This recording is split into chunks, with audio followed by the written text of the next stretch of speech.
To the meeting of General Purposes Committee. I'll turn to the agenda and go through the formalities at the top. So, item 1, are there any appeals against refusal of inspection of documents, please? There are no appeals, Chair. Thank you. Item 2, is there any exempt information and possible exclusion of the press and public, please?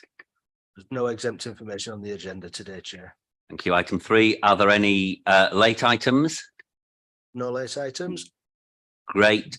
Item 4, turn to the committee. Are there any declarations of interest? I will declare at this point item 9, the community governance review of Leeds Parish Council, as a paper set out. As a ward councillor, I've been involved in this process already to this point. Ditto, Chair. Thank you. And are there any apologies for absence, please? Thank you, Chair. We've got apologies for absence from Councillor Cooper, Councillor Carter and Councillor Lennox. We've got Councillor Harland as substitute. Thank you. And I'll turn to the minutes of the meeting held on the 14th of December. Is everybody happy with those? That's great. Take everybody is. So on to the first item per first paper, and it is the approval of the pay policy statement. So I'm looking to Jess or Claire, are you going to lead on this, please? Yeah, thank you, Councillor Lewis.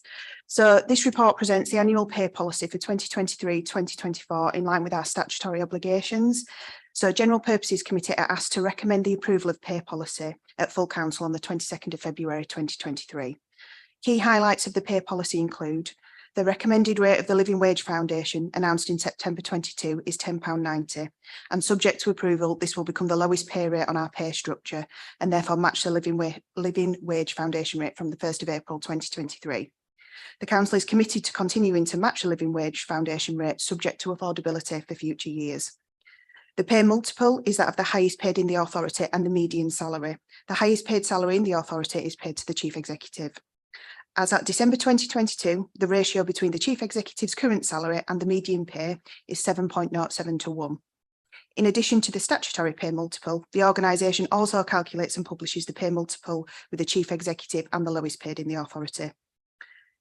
The pay multiple with the Chief Executive and the lowest paid using the increased hourly rate of £10.90 is 9.03 to 1. It is also important to note the Chief Executive regularly takes a voluntary reduction to their salary following collectively agreed pay awards. The gender pay gap is also included in this report in advance of publication. This year, there has been a decrease in our gender pay gap. Women's mean hourly rate is 3.8% lower than men's, which is a decrease of 1.1% from last year. The women's median hourly rate is 9.4% lower than men's, which is a decrease of 0.1% from last year. Other equality data of all the J and C cohort is also included in this report, which shows a declaration of protected characteristics information is at 77.8%. Thank you. Thank you. Are there any questions or comments from the committee on that report? I don't see any, so I'm going to turn to the recommendations on page 7, and I take it everybody is happy with those recommendations. It's great, thank you. So we're on to item 8, please, which is the community governance review of Thorpe Arch Parish Council. Thank you, Chair. Okay, so the Parish Council requested an increase in the number of councillors from 5 to 6. So we consulted on this as part of the community governance review that's been underway, and no responses were received. The proposal, however, has the support of the parish clerk and the parish councillors, the Wetherby ward councillors, an electoral working group who have recommended that the increase be approved. So members of the committee are therefore asked today to take a decision on whether to recommend to full council that the number of councillors for Thorpe Arch be increased from 5 to 6. Thank you. Fairly straightforward. Is anybody want to comment?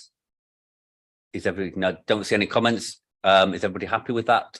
The recommendations, take it that we are. That's great. Move on to item 9, please, which is community governance review of Leeds Parish Council.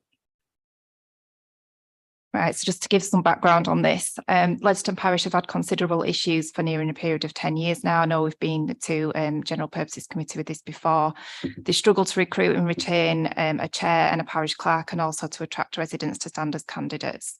They've repeatedly failed to comply with rules surrounding their finances, and for the past 3 sets of all-out parish council elections, no nominations have been submitted for people to fill the 5 councillor vacancies that they have. This left the parish in quora each time, and the election had to be rerun. Leeds City Council had to make interim orders to appoint temporarily councillors to the parish council. And we've had to do this again for a 4th time recently, when some of the parish councillors resigned, and once again the council became inquirate. We've looked at this council before in 2017 as part of a wider review to consider all parish and town council arrangements, and at that time we looked at whether the parish should be abolished because of the issues they've been experiencing. The chair of the parish at that time was keen for it to continue, so a set of conditions were agreed with the parish council and Leeds City Council, which they initially did meet, but then again this soon lapsed.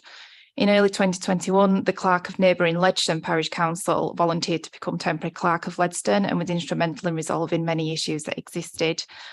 Residents were appointed by an interim order made by Leeds City Council to become councillors temporarily until elections were held in May 2021. Unfortunately, once this arrangement has ceased and the chair has gone back to run Ledston Parish Council, the parish has now once again started to face the difficulties that they have previously. As the request explains from the parish, they've considered and discussed the possibility of merging with neighbouring parishes without success. The request also set out the council's financial position, which the current chair feels isn't viable. We did consult on this during the consultation period of the review and received 5 responses, which are in the appendices to this report. Of the 5 responses received, 4 were from residents in Ledston Look and 1 from the Ledston area. Overall, the responses were in favour of the parish council continuing, but it was a very small amount of responses given the electorate of around 300. Should the parish council cease to exist, its assets, including a park, charitable land and some allotments, would become the responsibility of Leeds City Council. Relevant officers are aware of this and will put the appropriate measures in place should this be required. Electoral Working Group considered this information at a meeting held on the 23rd of January and resolved to recommend the abolition of Ledston Parish Council. Members of Electoral Working Group felt that the previous measures and support provided had offered more than sufficient opportunity to resolve the issues the parish continue to experience, and that the parish council in its current form is untenable. Members of this committee are therefore asked to note the responses to the consultation period at Appendix A, consider the recommendation made by Electoral Working Group, and agree a recommendation for full council for consideration at their meeting on the 22nd of February. Thank you, Susie. I will make a couple of comments, but does anybody else on the committee want to comment on this one? I don't see anybody else, so I just, as I mentioned earlier, it's in my ward, and we've had a lot of involvement with this. I support the recommendation. Myself and Councillor Harland and Councillor Midger will work to set up an alternative residents association. That's what people want in Ledston, so they still have a voice even with the recommendation here.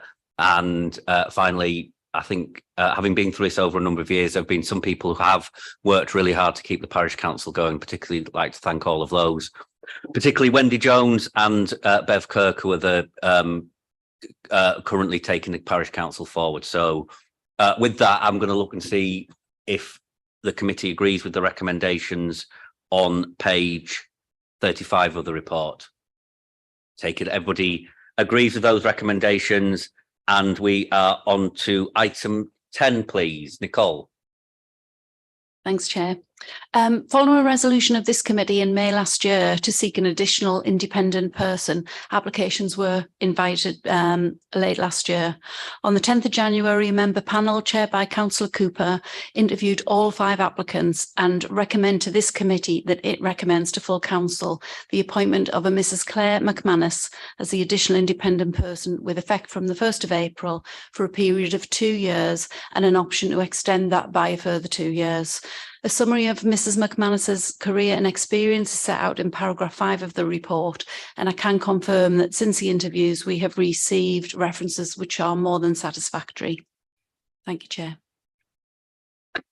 Thank you, Nicole. Are there any comments from the committee on this report? Okay, I'll turn to the vote, and I take it therefore that everybody's happy with the proposal. That's great.